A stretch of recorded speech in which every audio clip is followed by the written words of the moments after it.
I never thought I'd be the one posting one of these confessions, but here I am, anonymous on the internet, looking for, I don't even know what. Understanding? Judgment? Whatever it is, I need to get this off my chest.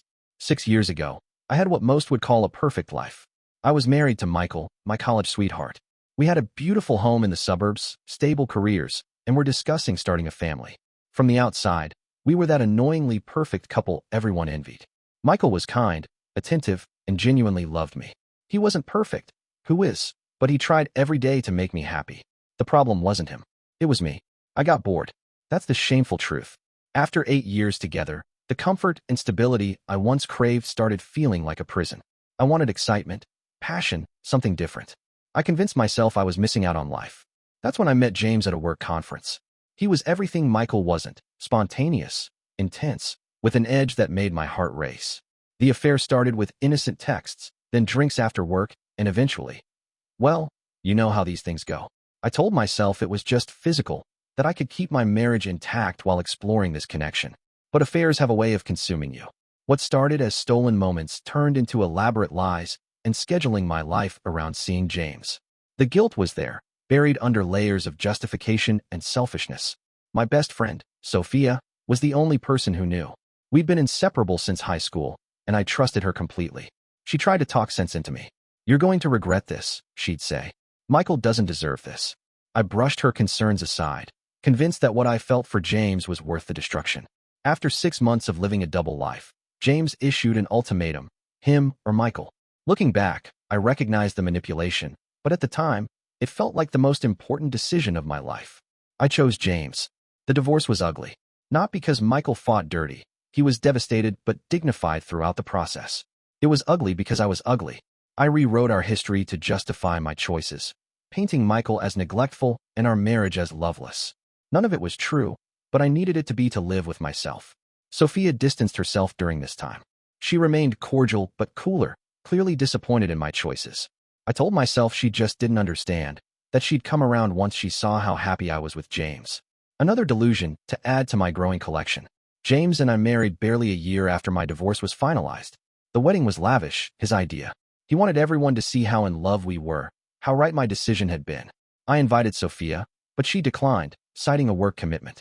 Our friendship had become a casualty of my choices, but I was too caught up in my new life to truly mourn it.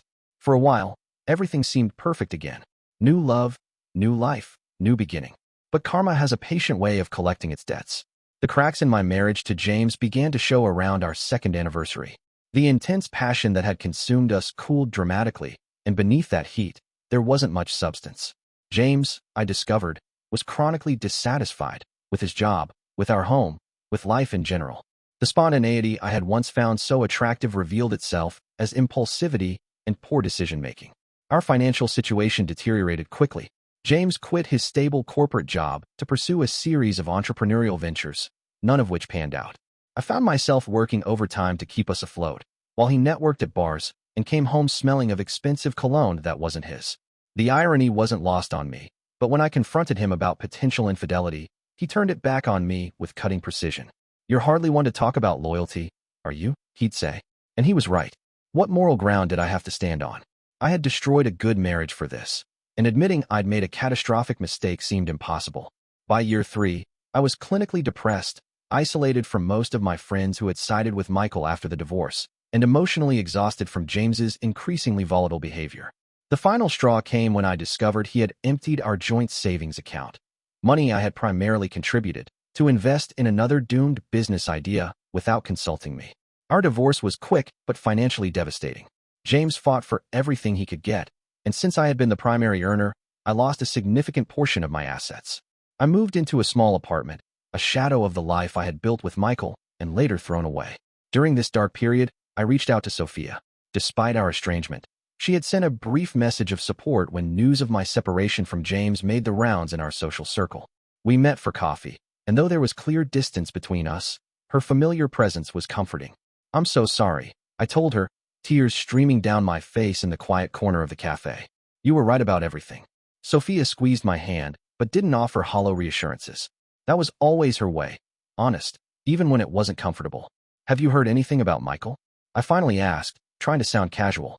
I hadn't allowed myself to search for information about him online, afraid of what I might find and the pain it would bring. Something shifted in Sophia's expression. Discomfort, perhaps guilt. He's doing well, she said carefully. He moved on, built a new life. Good, I said, and meant it. He deserves happiness. For the next few months, Sophia and I rebuilt our friendship slowly. She became my lifeline as I put the pieces of my life back together, finding a better job, starting therapy, learning to be alone with myself. She never mentioned Michael again, and I didn't ask, believing some doors were better left closed. Then came last weekend.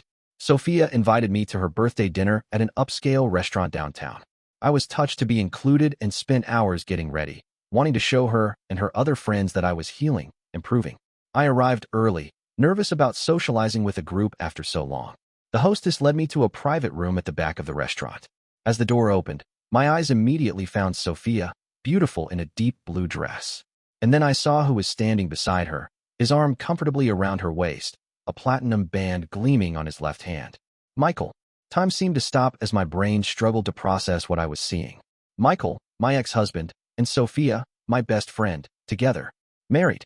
The room spun slightly, and I gripped the doorframe to steady myself. Their eyes met mine simultaneously. Sophia's filled with apprehension, Michael's unreadable. The small gathering of friends fell silent, clearly aware of who I was and the drama unfolding. Emma. Sophia stepped forward, her voice gentle but firm. I wanted to tell you before tonight, but I couldn't find the right moment. I stood frozen, unable to form words. Michael's hand had moved to the small of Sophia's back, a protective gesture I recognized from our own marriage. The intimacy of it sent a knife through my heart. I should go. I finally managed, turning to leave. Please don't, Sophia caught my arm. Can we talk privately? Somehow, I found myself in the restaurant's empty lounge with Sophia, a glass of water trembling in my hands. How long? I asked. We reconnected about 2 years ago, she explained. After your divorce from James had started. It wasn't planned, Emma. We ran into each other at a charity event and just reconnected. 2 years. They'd been together for 2 years while I struggled through my disastrous second marriage and painful divorce. While Sophia had been helping me pick up the pieces, she'd been building a life with Michael. Why didn't you tell me? All those times we talked, and you never once mentioned that you were with him. I tried several times, she said, her eyes pleading for understanding. But you were going through so much with James. Then when that ended, you were so fragile. There never seemed to be a right time to say, by the way, I'm in love with the man you left. The word love hit me like a physical blow. I could see it was true. Sophia loved Michael in a way I had failed to appreciate when he was mine. We got married 6 months ago, she continued softly. Small ceremony. I wanted to invite you, but Michael thought it might be too painful. He was right, I whispered. An uncomfortable silence stretched between us before I asked the question burning in my throat. Does he make you happy? Yes, she answered without hesitation. And I think I make him happy too. The genuine joy in her eyes was impossible to miss, and with it came the most painful realization of all. They belonged together in a way Michael and I never had. I could see now what real love looked like on my friend's face. I'm not asking for your blessing, Emma. That would be too much. But I hope someday you can forgive me, forgive us, for not telling you sooner. I left the restaurant shortly after, declining to rejoin the party. The next morning, I received a text from Michael, the first direct communication we'd had in years. I'm sorry you found out that way. For what it's worth, Sophia fought for your friendship every step of the way. Don't punish her for finding happiness, even if it's with me. It's been a week since that night. The shock has worn off, leaving a strange, hollow acceptance in its place. There's a certain cosmic justice to it all that I can't deny. I threw away a good man and a good marriage for a fleeting passion that ended in disaster. Now the two people I hurt most have found happiness together. I'd like to say I'm over it, that I've accepted this twist of fate with grace and maturity. The truth is more complicated. I'm jealous and hurt and embarrassed. But beneath all that, there's also relief. Relief that two good people found each other after the storm I created. I don't know if Sophia and I can salvage our friendship, or what form it might take if we do. I don't know if I'll ever be able to look at Michael without drowning in regret. But I do know that this is my karma, my consequence. And somehow, knowing they're happy together makes my mistakes easier to bear. Sometimes the universe delivers justice in the most unexpectedly perfect ways.